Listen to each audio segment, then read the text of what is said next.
Hello and welcome to what I believe is episode 11 of my Hunter reactions.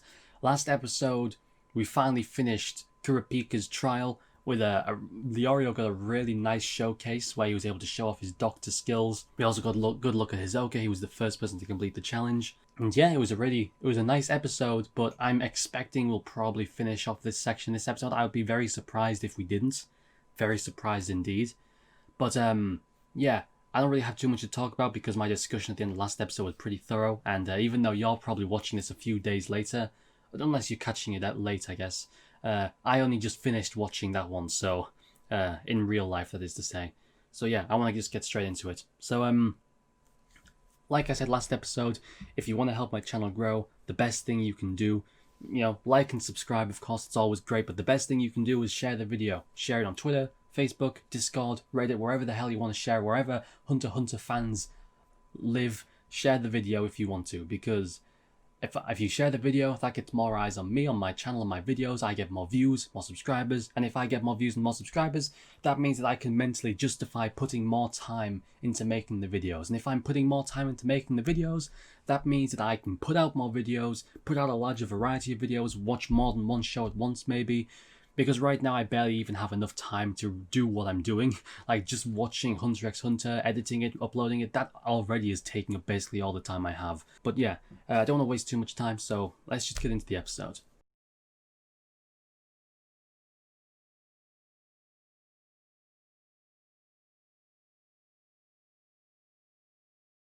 Let's just start from the beginning. Let's start from the beginning and work our way through. Okay. Okay. So at the beginning there was the man or woman question. I was trying to explain my thought process with that during the episode, but I couldn't get the words out properly. But it was actually a pretty smart move on her part, because if you're a woman and you go, okay, my bet is that you have to see if I'm a man or a woman, right? That's mind games, right? Because you would automatically assume, well, she's a woman. But if she's betting whether or not she's a man or a woman, that means that she can't be a woman, because that's the obvious answer, so she must be a man. But then, as soon as I thought that, I clicked, oh wait, no, that's just what she wants me to think. She is a woman, she's just playing mind games and trying to trick me, right? So, I thought that was an obvious trick. But like, it's the kind of obvious trick where it's smart because it's so obvious that it plays with your mind. It's like in episode 4, I think it was, when they'd first entered the swamp and the guy popped around from the corner like, I'm the real instructor, that guy's a fake. Like, that was an obvious trick, but it was such an obvious trick that I was wondering for a moment if it was actually a trick. Like, it was so obvious that I was wondering if the real trick was that it was a trick. You know what I mean?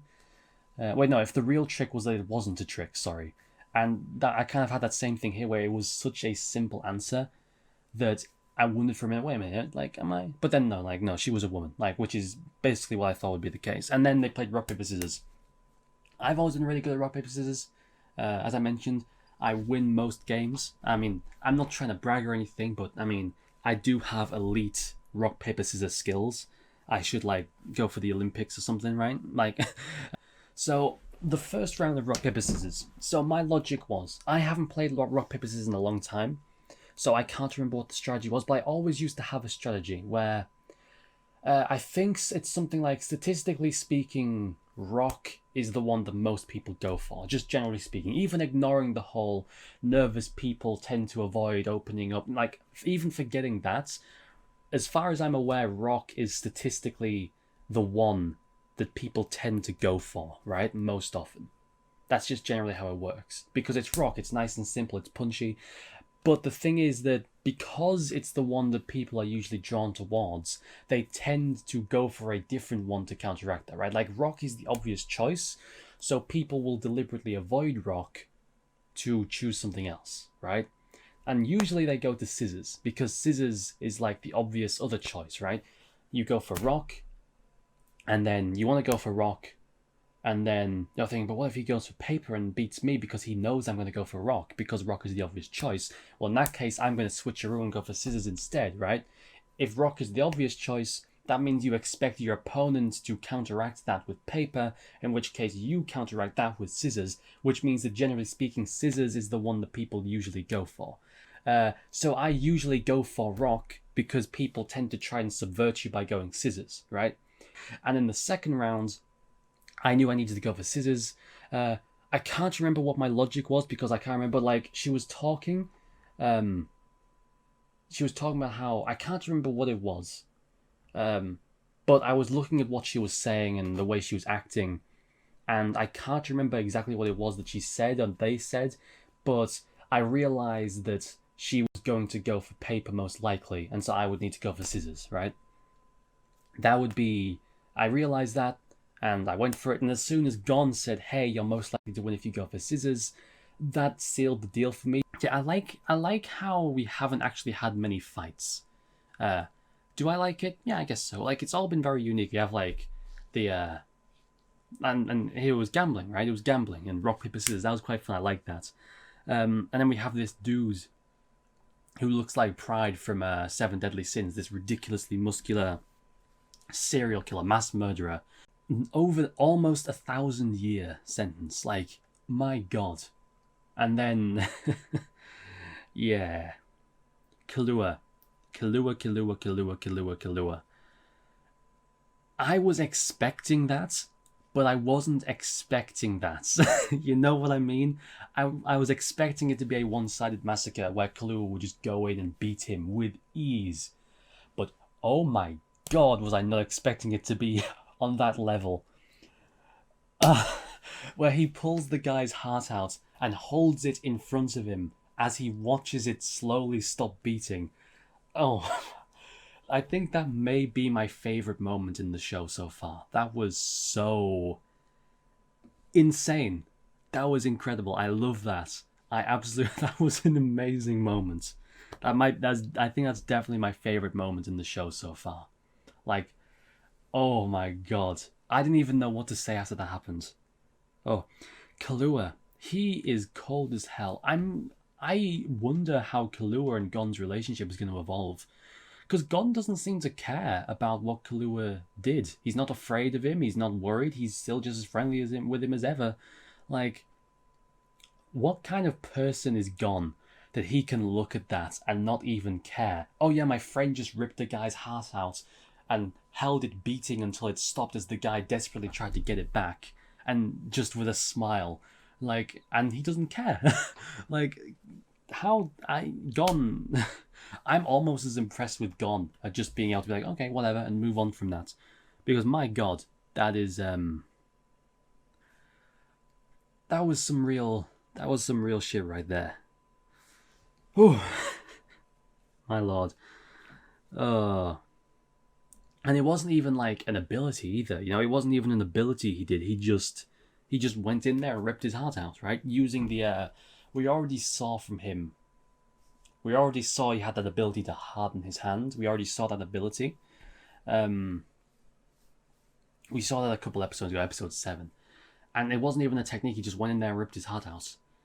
And and like, he said his dad can do it even cleaner. He can do it without anyone even seeing, even a drop of blood.